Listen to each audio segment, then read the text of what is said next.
할렐루야, 반갑습니다. 한국에 와보니까 춥긴 춥네요. 추우면서도 코끝이 짜릿한 게 천국에 와 있는 것 같아요. 항상 더운 데서 매가리 없이 살다가 이렇게 막 역동적인 그런 추웠다 더웠다 이러고 이런 곳에 사니까 이것이 정말 나한테 딱 맞는구나 이러면서 이런 조국이 나에게 있다는 것이 너무 감사하고 정말 감사했습니다. 여러분들, 우리 베트남 선교와 또 신학교를 위해서 후원해 주시고 기대해 주셔서 너무 감사하고요.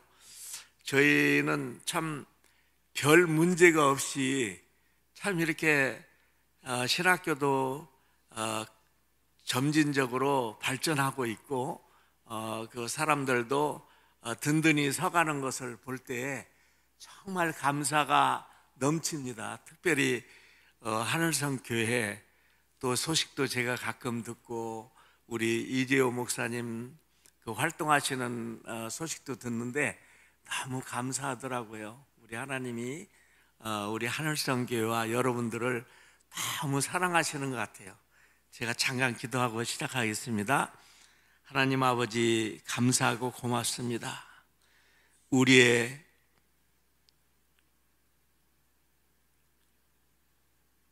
소망과 우리의 감사가 우리 주 예수 그리스도로 말미암은 줄 믿습니다. 이 하늘성 교회, 우리 사랑하는 교우님들 주님 일일이 기억하여 주시는 줄로 믿습니다. 참새 한 마리가 떨어지는 것도 다 우리 주님의 허락 없이는 되는 것이 없는 줄로 믿습니다. 특별히 악한 영에게 시험받고 어려움 당하는 사람이 있으면 주님, 이 시간 주님 풀려나게 하여 주옵시고 건강하게 하여 주옵시고 영적으로 깨어나게 도와 주시옵소서.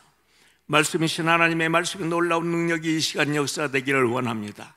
우리의 영혼을 깨워주시기를 원합니다. 우리 하나님께 감사가 넘치는 삶이 회복되게 하여 주시옵시고 하나님의 은혜 속에 참으로 기뻐 뛰며 주님을 노래하며 살게 하여 주옵소서. 말씀 듣는 가운데 하나님의 놀라운 치유의 역사가 일어나서 영혼이 잘되고 범사가 잘되는 위대한 역사가 일어나게 하여 주옵소서. 감사하고 예수님 이름으로 기도하옵나이다. 아멘. 이 세상 사람들에게 참 여러 가지 많은 소원이 있겠지만 참 돈 신경 쓰지 않고 경제적으로 안정된 생활을 하는 것도 우리의 꿈 중에 하나일 것입니다. 또 안정된 가정을 세우고 건강한 모습으로 하나님을 찬양하고 이렇게 감사가 넘치는 삶을 사는 것도 아마 우리에게 소원이고 꿈일 줄로 믿습니다. 저는 얼마 전에 어떠한 소식을 들었는데 제가 사는 베트남 호치민시에 미트앤밋이라는 유명한 뷔페집이 있습니다. 그 뷔페집이 또 제가 관심을 많이 갖는 것은 우리 며느리, 둘째 며느리 니의 동생이 그 뷔페집에서 통역을 하고 그 사업이 번창하게 되도록 그 기여한 그런 일을 하고 있었어요. 월급도 일반인보다도 한 10배 이상 많이 받고 굉장히 많이 받습니다. 그만큼 헌신적으로 하기 때문에 잘 됐고 이 뷔페 식당이 오픈한 지 불과 몇 년 안 됐는데 지금은 5개 정도의 점포를 그 식당을 더 확장을 했고 정말 남부러울 것 없는 정말 축복을 받았어요. 가정도 그렇고 다. 그런데 이분들이 예수를 안 믿는 게 가장 저의 어떤 참 마음 아픈 점이고, 제가 식당에 가서 몇 번을 대접을 받았는데 항상 웃으면서 목사님 오시면 언제나 들리세요. 이래서 정말 정말 참 귀한 분이다 생각을 하고 있었는데, 이분이 한국은행에도 7억인가 8억인가를 현금으로 보유하고 있는 그런 분이었어요. 그런데 사고가 생겼습니다. 불과 한 일주일 전에 그 음식점의 창고에서 싸늘한 죽음으로 발견이 됐어요. 이분이. 모두 깜짝 놀랐습니다. 도대체 어떻게 이런 일이 일어날 수 있는가? 모든 게 잘 되는 것 같고 모든 게 괜찮았던 사람인데, 근데 나중에 소식을 듣고 더 깜짝 놀랐습니다. 이 사람이 이제 경제적으로 부유하게 되고 더 바랄 것이 없는 그런 위치까지 성공적으로 올라간 그 상황에서 우연히 인터넷에서 본 그 인터넷 도박이 있대요. 저는 잘 모르겠는데 그걸 했는데 한 번에 8천만 원을 땄답니다. 이제 한국 거를 받겠죠. 그러고 이 사람이 거기에 빠져들어가 가지고 세상에 얼마나 거기에 빠져들어갔는지 돈을 많이 잃었답니다. 자기 재산보다도 훨씬 많이 잃고, 은행이라는 은행에서 돈 다 끌어다 가지고 다 잃어버리고, 또 심지어는 조폭들의 돈까지도 빌려 가지고 그 고리의 사채업자들에게 막 협박을 당하고, 그렇게 어렵게 살고 자기 힘으로 도무지 어떻게 해결할 수 없는 상황이 되어버리고 말았어요. 결국에 그 음식물 창고에 들어가서 자기가 극단적인 선택을 하게 된 것입니다. 우리 인생이 정말 성경에 보면 호시탐탐 노리는 우는 사자와 같은 악한 원수 마귀에게 빼앗기는 것은 순간적인 일이 아닐 수 없어요. 우리가 참 예수 안에 붙어 있고, 나는 포도나무에 너희는 가지니 너가 내 안에 저가 내 안에 있으면 이 사람은 과실을 많이 맺나니, 우리 주님의 그 말씀이 얼마나 가슴을 울려주는지, 우리가 비록 가진 게 얼마 없을지라도 주님 안에서 이렇게 신앙생활하고 참 우리 자녀들을 위해서 기도하고 이렇게 교회에서 섬기고 이러는 것이 얼마나 행복한 것인지를 우리는 이 사람을 통해서 저는 전율을 느끼면서 깨달을 수가 있었습니다.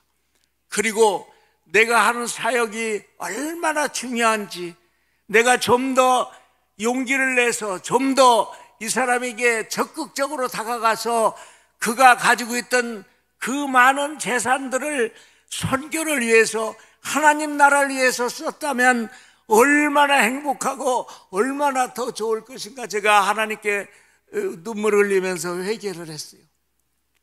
그렇습니다. 이런 일들은 우리에게만 있는 게 아니에요. 그리고 우리 여기 큰 손녀딸이 여기 와서 예배를 드리는데, 얘는 다른 건 다 좋은데 핸드폰을 그렇게 많이 보고 게임을 좋아합니다. 제가 뭐라고 얘기해도 듣지를 않아요. 그래서 참 고민이었습니다. 왜냐하면 우리는 아예 핸드폰 같은 거는 그냥 필요한 것만 쓰고 이러니까 잘 모르는데 상당히 중독에 빠졌구나. 제가 이 소식을 듣고 기도하면서 명령을 했어요.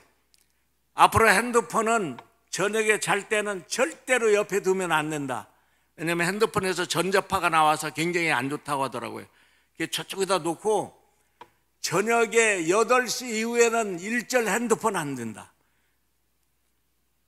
그래 제가 그렇게 얘기하면서도 얘가 반항하고 덤벼들면 어떡하지? 그런 생각도 했어요. 그런데 하나님이 역사하셨어요. 그렇게 하겠다는 거예요. 그래서 내가 그 대신 텔레비를 보고 또 음악을 듣고 이러는 것에 대해서는 자유다. 그렇게 얘기를 했더니 지금 며칠째 아주 성실하게 그 약속을 지키고 있습니다.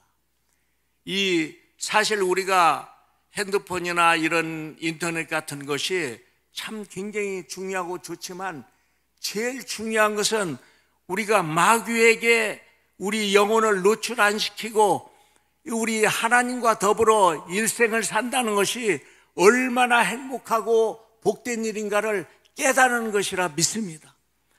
저는 베트남에 갈 때 아무런 준비도 없이 갔지만 우리가 믿는 예수 그리스도 하나님 그분의 이름으로 무엇을 하든 믿음을 가지고 했을 때에 하나님이 기뻐하셨고 축복해 주셨어요. 오죽하면 먹을 게 없는데 그 가난하고 돈 없는 베트남 청년들이 먹을 것을 가지고 오겠습니까? 우리가 이것을 심각하게 생각하고 결정을 해야 됩니다. 우리는 하나님 한 분으로 예수 그리스도의 한 분으로 충분히 만족할 수 있어요. 그리고 행복할 수 있습니다. 악한 영에게 노출되고 악한 영에게 꼬임에 빠지는 그 순간 우리의 영혼은 고통을 받을 수밖에 없어요. 여러분, 물고기가 물속에서 자유롭게 헤엄치고 행복하게 살아요. 근데 물고기가 만약에 이 육지가 참 굉장히 부럽고 너무 좋아 보여서 육지로 뛰어 올라오는 그 순간 고통을 받습니다. 팔딱거리고 그 상황을 모면하려고 하면 할수록 더 고통스럽고 아파합니다. 물고기가 정말 행복을 찾으려면 물속으로 돌아가는 수밖에 없어요. 우리 인간도 마찬가지입니다. 하나님 안에서 살면은 무료하고 재미가 없는 것 같지만 천만의 말씀입니다. 전 세계가 우리의 그리스도인들을 부르고 있어요. 여러분, 무료하고 답답할 때 선거지 탐방을 하세요. 가면 우리 눈에 보이는 놀라운 것들이 있습니다. 아까 그 미덴미 사장님도 참 가진 것 없이 왔지만 이 한국인이라는 그 놀라운 재능과 자부심과 이런 노하우 가지고 단시간 안에 많은 사람들을 뛰어넘는 성공을 이루었어요. 그런데 아무리 성공을 이루어도 하나님과 더불어 함께하는 삶이 없으면 언제나 함정에 빠질 수 있는 것입니다. 우리가 자녀들을 아무리 사랑하고 아무리 품에 안으려고 해도 영적으로 그들을 해하고 공격하는 사단에게 노출되면 큰 문제가 생기는 줄로 믿습니다. 여러분, 우리는 하나님 안에서 살아야 되는데 오늘 우리 사도 바울은 우리에게 우리 인간이 어떻게 감사가 넘치고 행복이 넘치는 삶을 살 수 있는지에 대해서 세 가지 원리를 우리에게 정확하게 가르쳐주고 있습니다. 여기 한번 17절 같이 한번 읽어보겠습니다. 자, 시작. 우리 주 예수 그리스도의 하나님 영광의 아버지께서 지혜와 계시의 영을 너희에게 주사 하나님을 알게 하시고. 여러분, 하나님은 우리를 인간을 사랑하시고 자기 자신을 내어주고 자기 독생자 예수님을 내어주면서까지 우리를 사랑하셨습니다. 그래서 하나님이 우리에게 가장 좋은 것을 주고 싶어 하는데 그 좋은 것이 뭐냐면 지혜와 계시의 영입니다. 왜 지혜와 계시의 영이 필요할까요? 지혜와 계시의 영을 받으면 하나님을 알 수 있기 때문에 그렇습니다. 하나님을 안다는 것은 매우 중요한 거예요. 우리 사람은 사랑으로 지음을 받았기 때문에 다른 사람을 사랑하고 나를 통해서 다른 사람들이 자기의 삶에 그런 어떠한 가치를 느낄 수 있다는 것은 매우 중요한 것입니다. 그것은 사랑 안에서 해결할 수 있는 건데 그것은 바로 지혜와 계시의 영을 받지 않으면 절대로 그렇게 할 수 없어요. 하나님은 우리 예수를 믿는 사람들이 모든 민족 가운데 뛰어나게 하시기를 원하십니다. 그렇기 때문에 우리가 하나님의 영으로 충만케 되면 우리는 놀라운 역사와 축복을 누리며 다른 사람에게도 나눠주며 살게 될 줄로 믿습니다. 우리는 성경에 보면 창세기 41장 23절에 보면 참 놀라운 사건을 경험하는데요, 바로 요셉의 사건입니다. 요셉은 우리가 잘 알다시피 아버지 야곱의 사랑을 받아서 아주 버릇이 없어요. 교만하고 어떻게 살아야지 잘 사는지도 모릅니다. 하나님이 그에게 놀라운 꿈과 비전을 주었지만 그 비전 때문에 그는 망하게 됐어요. 무슨 꿈을 꿨냐면 하늘의 해와 달과 11별이 내게 절합니다. 그런 꿈을 주었죠. 근데 그것을 교만한 데 이용을 해버리니까 형들의 가슴에 못을 받게 되고 형들로부터 미움을 받게 되었죠. 거기다가 형들의 잘못을 아버지 야곱에게 고자질하고, 아버지가 라헬의 딸이고 라헬의 아들이고 너무 이뻐서 너무 막 채색 옷도 입히고 귀여워해 줬어요. 그것을 감사할 줄 모르고 오히려 형들에게 분노를 사서 결국에 이제 그 형들의 손에 의해서 미디안 상인들에게 팔려가잖아요.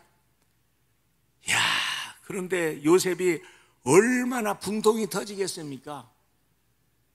그런데 마치 동물처럼 노예로 팔려가는 아마도 마차의 그 어떤 우리 안에서 그는 정말 진한 회개의 눈물을 흘렸던 것 같아요. 하나님, 제가 정말 잘못했습니다. 아버지 야곱이 가르쳐주는 그 생명의 말씀을 제가 무시하고 너무 교만하고 엉뚱한 생각들을 해서 제가 형들의 미움을 받게 된 것 같습니다 하고 눈물을 흘리며 회개를 했어요. 그래서 요셉은 그 가장 극악한 그 안에서 은혜를 받고 새로 거듭나는 체험을 하게 된 겁니다.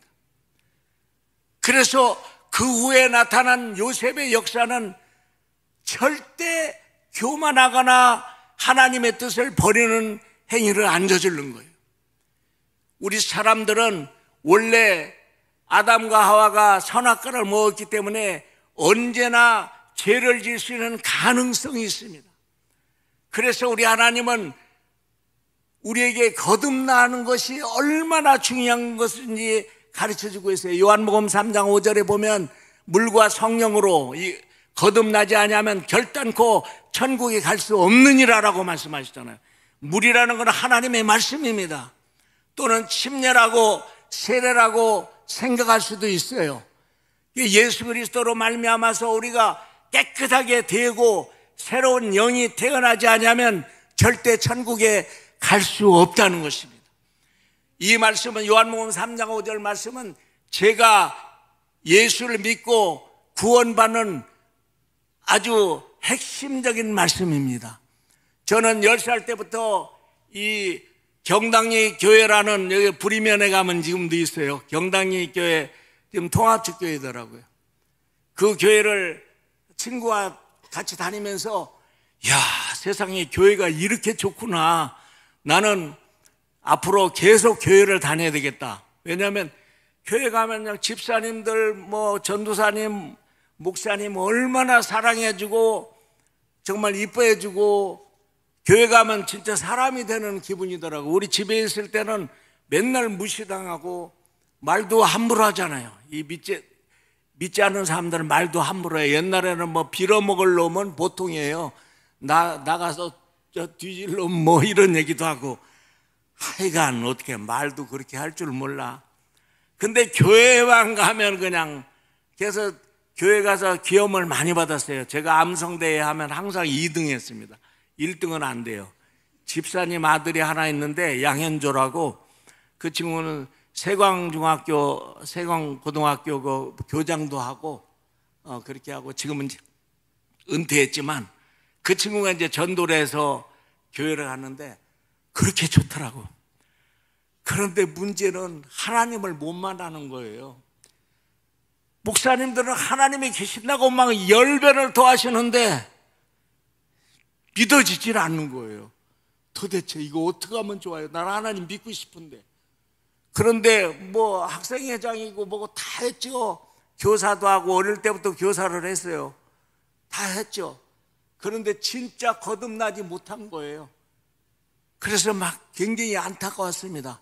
그런데 어떤 집사님이 우리 구역에 왔을 때 27살 먹었을 때 집사님이 말씀하셨어요. 사람이 물과 성령으로 거듭나지 아니하면 결단코 천국에 갈 수 없느니라. 이것은 우리 인간에게 가장 중요한 거예요. 천국에 못 간다면, 영적인 구원을 받지 못한다면 그거보다 얼마나 더 억울할 게 있겠어요. 그래서 저는 제가 왜 안 믿어지지요? 그 집사님 말했어요. 회개하지 않아서 그렇습니다. 회개가 뭔가요? 회개는 지금까지 악한 영의 지배를 받아왔고 그 영의 조종을 받아왔는데 이제는 내가 그걸 거부하고 나를 위해 십자가를 지고 피를 흘리시며 나를 구원하기 위해 자기 몸을 몽땅 들이신 예수 그리스도를 영접하고, 요한복음 1장 12절 말씀이죠. 영접하는 자 곧 그 이름을 믿는 자에게는 하나님의 자녀가 되는 권세를 주었으니, 믿으라는 거예요. 그 단순한 진리를. 그래서 저는 무릎을 꿇고 회개했습니다. 하나님, 제가 회개를 하지 않아서 주님을 못 만났군요. 그렇게 회개를 하면서 그 이튿날 짐을 싸서 생전 처음으로 강남 금식기도원 청평했는데 가가지고 3일 금식을 했어요. 와, 3일 금식하는데 정말 배고프더라고. 아주 배고파요. 거듭나는 건 거듭나는 거고 아주 복숭아가 달려있는데 그거 따먹고 싶어가지고 손이 올라갔다 내렸다 사네.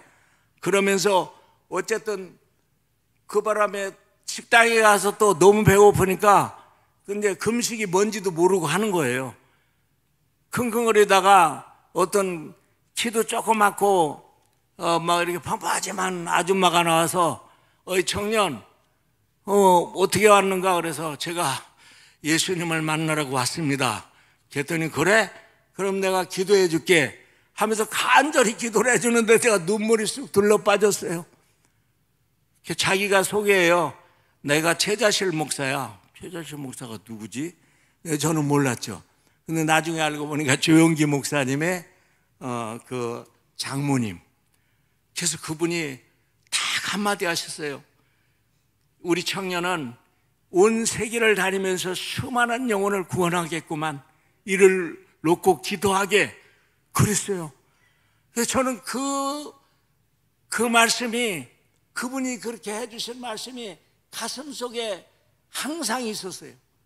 그래서 항상 어려울 때나 고통스러울 때 그래 우리 하나님이 그렇게 해주신다지.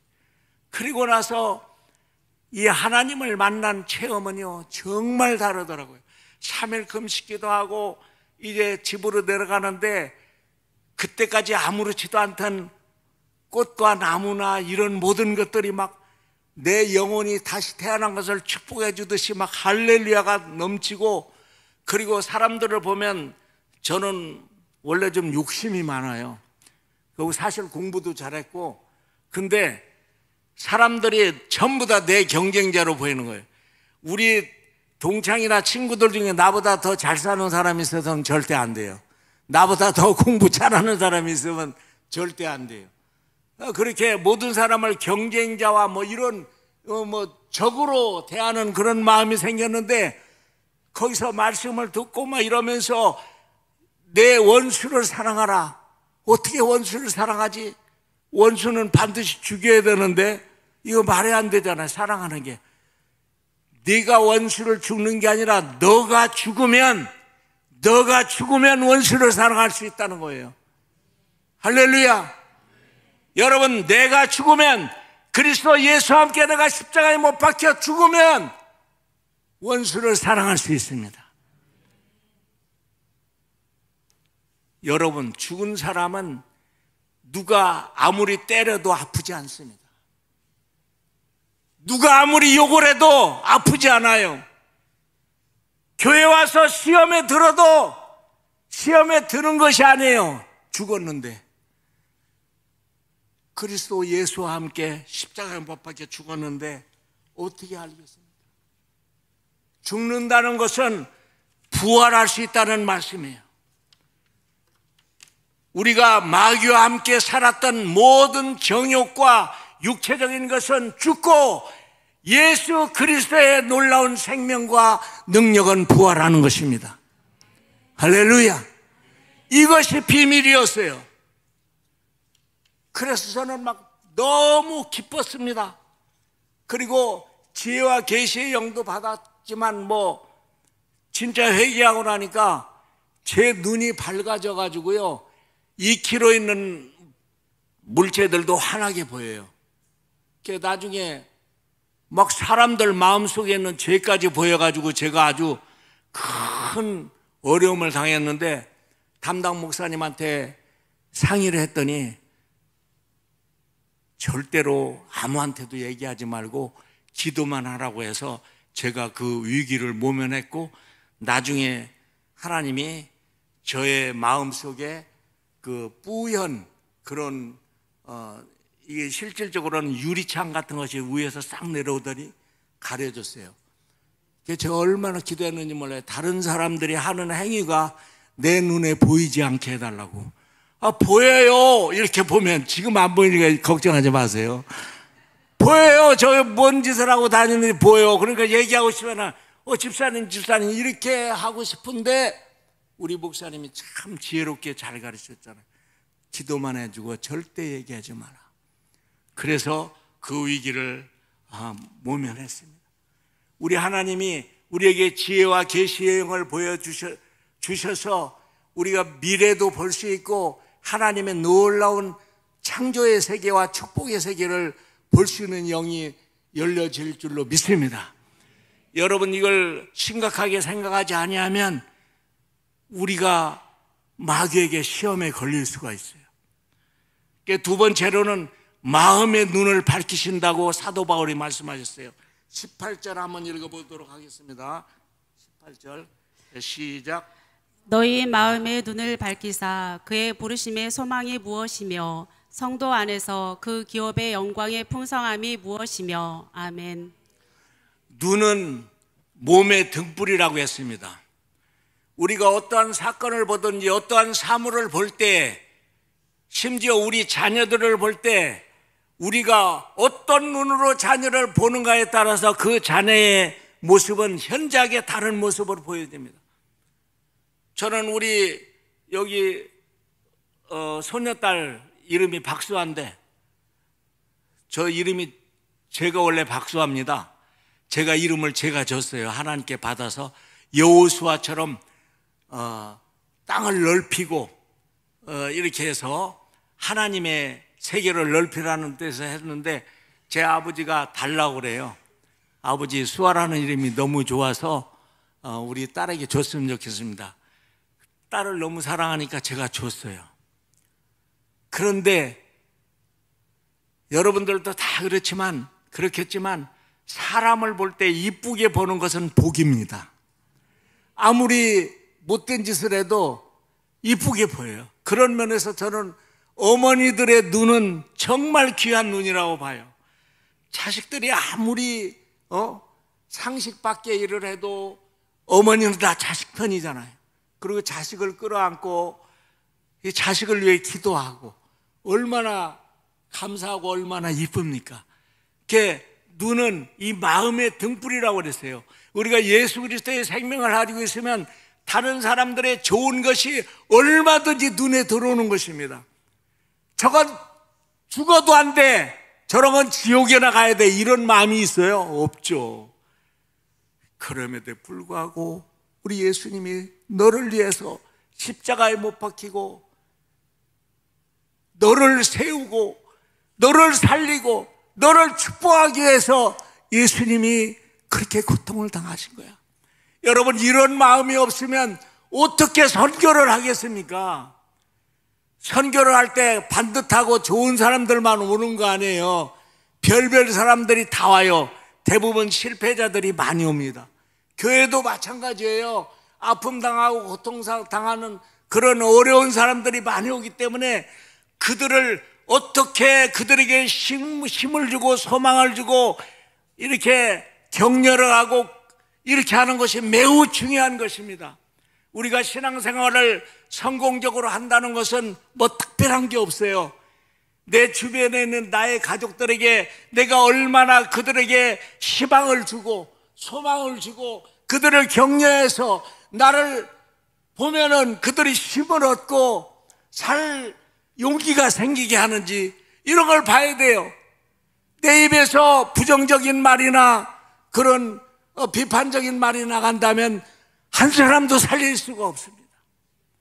우리는 이걸 놓고 철저하게 눈물 흘리고 기도해야 됩니다. 여러분, 사람들을 비판하고 판단한다고 해서 그 사람이 좋은 결과를 받지는 절대 없습니다. 그럴 일은 없어요. 그러나 나를 위해서 사랑하고 나를 위해서 격려하고 나를 위해서 내 손을 따뜻하게 잡아주는 사람, 그 사람이 보고 싶은 거예요. 왜냐하면 이 모든 인간은 죄로 말미암아서 외롭고 힘들고 힘듭니다. 그래서 우리는 이 우리의 눈을 밝히고 그들을 불쌍히 여기고, 우리 예수님도 이 땅에 오셔서 수많은 사람들을 불쌍히 여기시고 사랑했어요. 그러니까 유대인들이 그렇게 싫어하는 안식일 날에도 손 마른 사람의 병을 고쳐주고, 어떤 사람도 예수님 앞에 서면 안식일이고 뭐고 그런 것보다 생명을 사랑하고 저를 살려야 되겠다는 오직 그 1년뿐인 예수님 앞에서 다 녹아버리고 마는 것입니다. 여러분, 우리가 속으면 안 돼요. 지금 유럽이 뭐 기독교가 망해지고 뭐 이러잖아요. 이거 다 속는 것입니다. 우리 한국을 봐도 마찬가지예요. 예수 그리스도밖에는 소망이 없는 것입니다. 내 가정을 살리고 내 친구를 살리고 내 이웃을 살리는 것은 우리의 마음의 눈을 밝혀주시는 바로 예수 그리스도, 그분의 은혜인 줄로 믿습니다. 세 번째, 우리가 정확하게 알고 있어야 하는 것은 하나님의 힘의 능력입니다. 19절 한번 읽어보겠습니다. 자, 시작. 그의 힘의 위력으로 역사하심을 따라 믿는 우리에게 베푸신 능력에 지극히 크심이 어떠한 것을 너희로 알게 하시기를 구하노라. 예수님은 그분이 사역을 하시면서 우리에게 가장 크게 강조한 것이 있어요. 믿음입니다. 믿지 않는 곳에서는 내가 일을 할 수 없다. 선지자가 고향이나 나를 잘 아는 곳에 가면 그들이 나를 비판적으로 판단하기 때문에 일을 할 수가 없다. 내가 차라리 두로와 시돈에서 이런 기적을 하겠다면 수많은 영혼들이 구원받게 되고 은혜를 받았을 것이다. 하나님의 능력을 우리 자신이 제어하고 우리가 안 믿으려고 하는 그런 본질적인 죄악이 우리에게 있습니다. 하나님은 모든 것을 알 수 있습니다. 내가 지혜가 없고 내가 창조적인 능력이 없고 내가 아무것도 없을지라도 내가 하나님을 의뢰하고 내가 하나님을 믿고, 주님, 나는 힘이 없지만 나와 함께 하시는 우리 주님은 할 수 있습니다. 이렇게 믿으면 일을 할 수 있는 것입니다. 그래서 우리는 예수 때문에 일을 하는 거예요.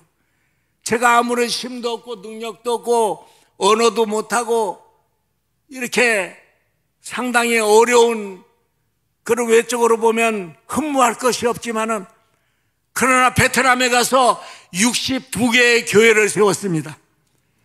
그리고 베트남 침례 신학교를 세웠고, 이 신학교는 국가 인준을 받아서 지금 15명 이상의 교수님들과 학생들이 열심히 사역하고 있어요. 교회도 이양했어요. 아니, 신학교를 이양했습니다. 신학교는 우리 며느리 니의 이름으로 땅을 사가지고 제가 벽돌 한 장까지 다 해서 했지만 때가 돼서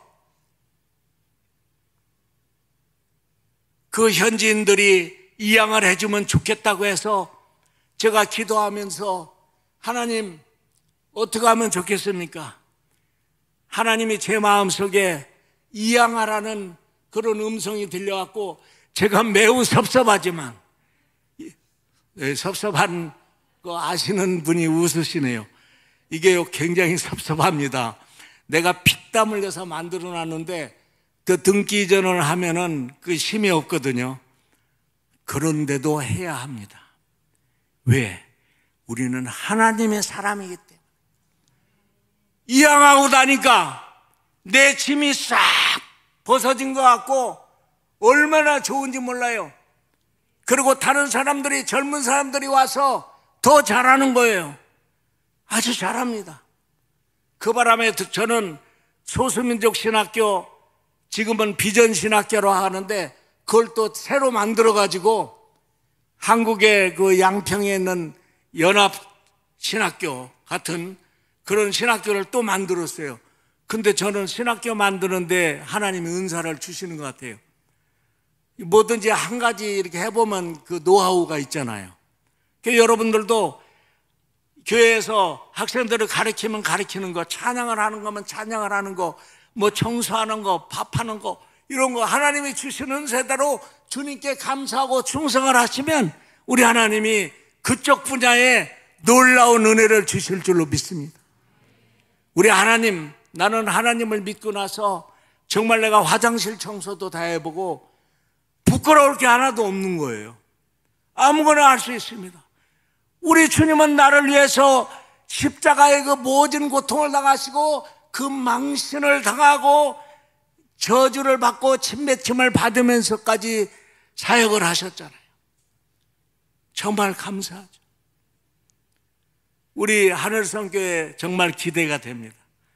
제가 들려오는 소식을 들을 때 우리 하나님의 살아계신 그 놀라운 능력이 참 이곳 가운데 함께 계시는 줄로 믿습니다.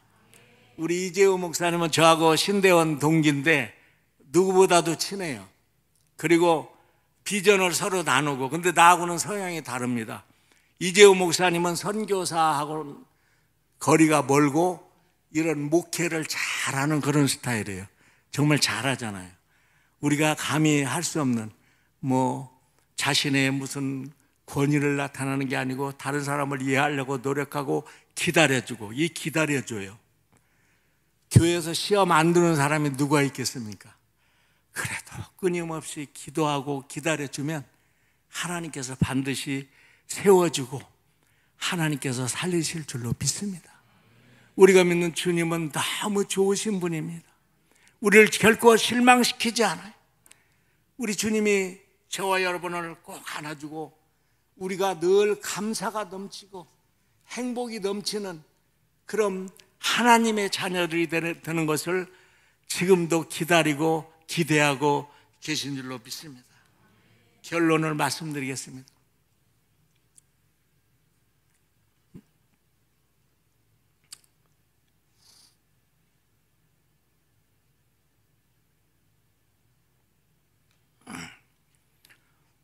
우리가 믿음으로 선을 행하면 겉으로는 공격을 많이 받습니다.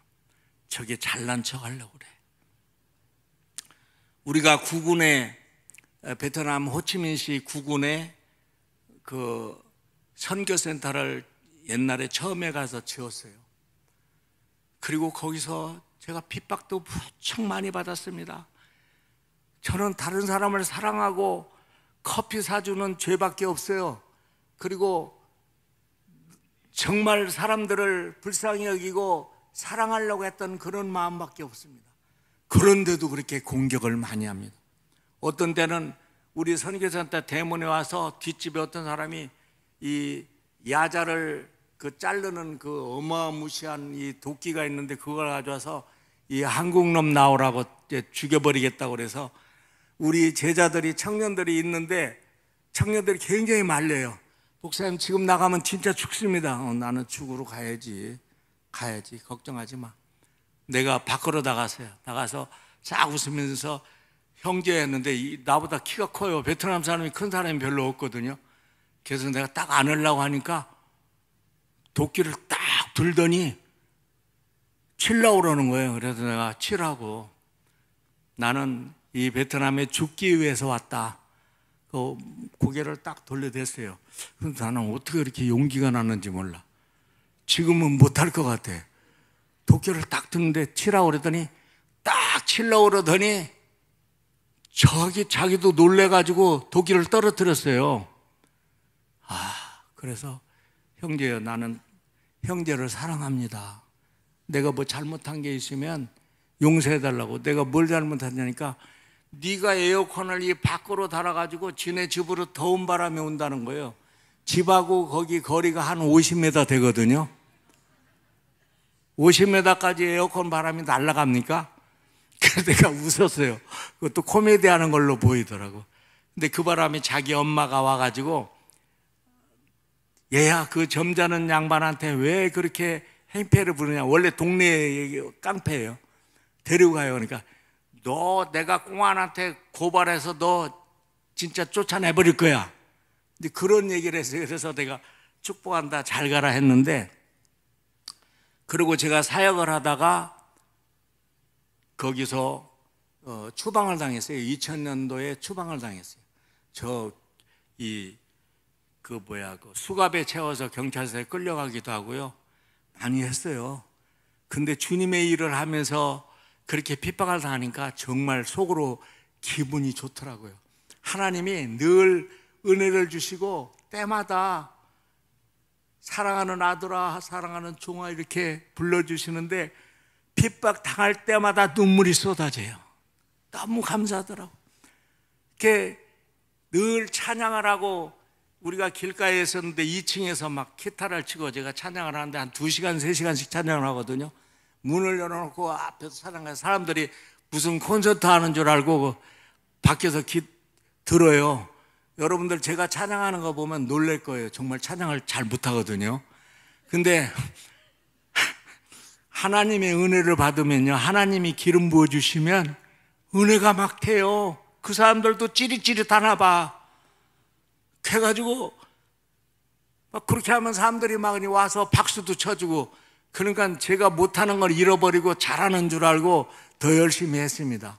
어쨌든 그러고 있는 사이에 비가 막 쏟아지는데, 어떤 아버지하고 딸이 이제 한 7, 8살쯤 되는 애예요. 자전거를 타고 딱 가는데 그 진흙길이거든요. 한참 가더니 자전거가 안 가고 헛바퀴 돌아요. 그러더니 내가 이렇게 쳐다보고 있으니까 아니나 다를까 딱 넘어지는데 그냥 그 흙탕물로 막 들어가지고 완전히 그냥 얼굴이 뭐고 다 버리는 거예요. 야, 세상에 내가 이걸 왜 지금 봤지? 근데 내 마음속에 거기 그 포장 좀 해줘라, 돌이라도 좀 깔아줘라, 그런 마음이 생겨서 바로 그 앞에 바오라는 사람의 철물점, 그 무릇가게라고 하는데 그 돌 같은 거, 시멘트 같은 거 파는데 거기 가서 물어봤어요. 여기서 거의 한 700-800m 되는 거리거든요. 저기까지 이거 까는데 얼마 듭니까? 그러니까 얼마 든대요. 우와, 생각보다 엄청 싸요. 그게 지금부터 뭐 몇 년 전에 뭐 한 20몇 년 전이니까 엄청 싸죠. 그때 물가가 굉장히 쌌거든요. 당장에 깔으라고.